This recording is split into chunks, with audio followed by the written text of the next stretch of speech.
Hello students, तो आज की इस वीडियो में एक और पोएम को डिस्कस करने जा रहे हैं और ये पोएम जो है how to tell wild animals, जो कैरोलिन वेल्स के द्वारा लिखा गया ये पोएम है। अगर हम पोएट की बात करते हैं तो 1862 में इनका जन्म हुआ था और 1942 में ये जो है डाइड हुए थे। तो इसको ध्यान में रखना। और एक बात और है कि कैरोलिन वेल्स जो है एक अमेरिकन पोएटेस थी और राइटर थी। उन्होंने लगभग 170 से अधिक जो है बुक्स लिखी है, जिनमें से कविताएँ भी शामिल है, बच्चों की जो किताबें चिल्ड्रंस बुक है ना, और जो है जासूसी उपन्यास शामिल है। और इनकी जो स्टाइल है अक्सर विट विट मतलब चतुराई, ठीक है, ह्यूमर ह्यूमर मतलब हास्य, और लाइट वर्स यानी हल्की-फुल्की कविता का जो है मिक्सचर आपको ये इनके जो है कविताएँ में, इनके जो वर्क में आपको देखने के लिए मिलेंगे। अब how to tell wild animal जो है उनकी सबसे फेमस हास्य जो पोएम में से जो है एक माना जाता है ना, ह्यूमरस पोएम में से एक माना जाता है, जो आज भी स्कूल के कई सिलेबस में मिलते हैं। तो इसको हम जो है लाइन बाय लाइन इस वीडियो में स्टार्ट करेंगे, लेकिन थोड़ा-सा पोएम के बारे में जान लेते हैं। ये एक ह्यूमरस पोएम है, जिसे कैरोलिन वेल्स के द्वारा जो है ये लिखा गया है, ठीक है? और इसमें जो है रीडर्स को जंगली जानवरों की पहचान सिखाना, लेकिन यह सिखाने का अंदाज़ बहुत मज़ेदार और व्यंग्यपूर्ण है। इस कविताओं की लाइनों से हमें देखने को मिलेगी। अब यहाँ पर जो पोएटेस है जानवरों की पहचान करने के ऐसे तरीके बता रही हैं, जिनमें व्यक्ति की जान भी खतरे में पड़ सकती है। जैसे शेर को पहचानने के लिए आपको उसके दहाड़ने तक इंतज़ार करना पड़ेगा, या बाघ को पहचानने के लिए यह देखना होगा कि आपको खा रहा है या नहीं, ठीक है? तो ये हास्य है ना, ह्यूमरस पोएम है। चलिए हम लोग इसको लाइन बाय लाइन स्टार्ट करते हैं। तो पहली जो लाइन है कि if ever you should go by chance to jungles in the east, कि अगर कभी आप दुर्भाग्यवश है ना, संयोग से पूर्वी देशों के जंगल में जाएँ, ठीक है? पूर्वी देशों की जंगल में जाएँ, and if there should to you advance a large and tawny beast, और अगर आपकी ओर एक बड़ा पीले भूरे रंग का जानवर बढ़े, ठीक है?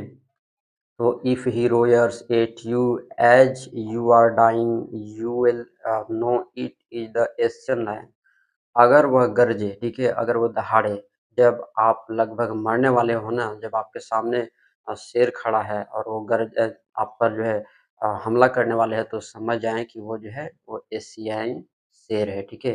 एशियाई शेर है। क्योंकि ये ह्यूमरस पोएम है तो थोड़ा-सा हास्य भी आपको जो है इसमें मिलेंगे इस पोएम में, ठीक है?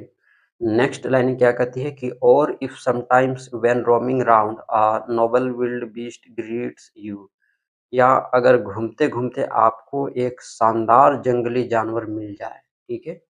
तो with black strips on a yellow ground just notice if he eats you, जिसके पीले शरीर पर काली धारियाँ हों, बस देख लीजिए कि क्या वह आपको खाने वाला है कि नहीं, ठीक है? नेक्स्ट लाइन है कि this simple rule may help you learn the Bengal tiger to discern, यह आसान नियम आपको जो है बंगाल टाइगर पहचानने में मदद करेगा। बात समझ में आया? नेक्स्ट लाइन है कि if strolling forth a beast you view whose hide with spots is prepaid, है ना, प्रीपेड। तो मतलब कि अगर टहलते हुए आपको एक ऐसा जानवर दिखे जिसकी खाल पर धब्बे हों, as soon as he has leapt on you, you will know it is the leopard, और जैसे ही वह आप पर छलांग लगाए, समझ जाइए कि वह तेंदुआ है, ठीक है? तो क्या समझना है? तेंदुआ है। will do no good to a royer with pain, he will only leap and leap again, कि दर्द में गरजने से कुछ नहीं होगा, बस बार बार छलांग लगाएगा, ठीक है? नेक्स्ट लाइन है कि if when you are walking round you yard you meet a creature there, कि अगर अपने आंगन में घूमते हुए आपको कोई जीव मिल जाए, तो अगर है ना, अगर अपने आंगन में घूमते हुए आपको कोई जीव मिल जाए, तो who hugs you very very hard, be sure it is a bear, जो आपको बहुत जोर से गले लगाए तो पक्का मान लीजिए कि वह कौन सा जानवर होगा, तो वो होगा भालू। नेक्स्ट लाइन है कि if you have any doubt I guess he will give you just one more caress, कि अगर आपको अब भी शक हो तो वह आपको एक और आलिंगन देगा, ठीक है ना, मोर हग करेगा, मतलब क्या करेगा, गले लगाएगा, ठीक है। नेक्स्ट जो लाइनें हैं कि though to distinguish beast of prey a novice might nonplus, कि हालांकि शिकारी जानवर को अलग अलग पहचानना नए लोगों को उलझा सकता है। द क्रोकोडाइल यू ऑलवेज में टेल फ्रॉम द हाइनास दस, आप मगरमच्छ को लड़खड़ाते हैं ना, आप मगरमच्छ को लकड़बग्घे से ऐसे पहचान सकते हैं, कैसे पहचान सकते हैं, तो हाइनाज कम विथ मेरी स्माइल्स, तो जो लकड़बग्घे होते हैं वो हंसते हुए आते हैं, but if they weep they are crocodile, और लेकिन अगर वे रोते हैं तो समझ जाना कि वो मगरमच्छ है, ठीक है।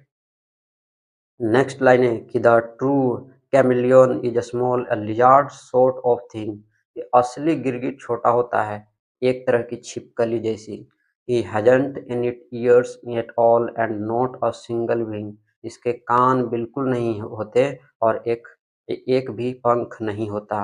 नेक्स्ट जो लाइन है कि if there is nothing on the tree tease the chameleon you see, अगर आपको पेड़ पर कुछ भी नजर न आए तो समझिए कि वह गिरगिट है, ठीक है। तो इस तरह से जो है ये पोएम को मैंने समझाने का प्रयास किया है। आई होप आपको समझ में आया होगा। बहुत ही ईज़ी पोएम है, कोई इसमें जो है हार्ड वर्ड के यूज़ नहीं किया गया है, कोई इसका गहरा मीनिंग उतना नहीं निकलता है, फिर भी जो है ये काफ़ी अच्छी पोएम मानी जाती है, ठीक है। तो यह कविता जो है एक है ना कॉमेडी टाइप का है ना, मज़ाकिया टाइप जो है ना, मज़ाकिया टाइप से जो है मज़ाकिया मेथड से, मज़ाकिया ढंग से जो है जंगली जानवरों को पहचान करने के जो तरीके हैं ना, वो इसमें जो है पोएट बता रही हैं, ठीक है। लेकिन ऐसे तरीके जिनसे पहचानने जाने आपकी जान पर भी बन सकती है, ठीक है? तो इसको ध्यान में रखना है। तो आई होप आपको समझ में आया होगा। ईज़ी पोएम है, ईज़ी लैंग्वेज में मैंने समझाने का प्रयास किया है। आई होप आपको समझ में आया होगा। तो मिलते हैं हम लोग नेक्स्ट वीडियो में।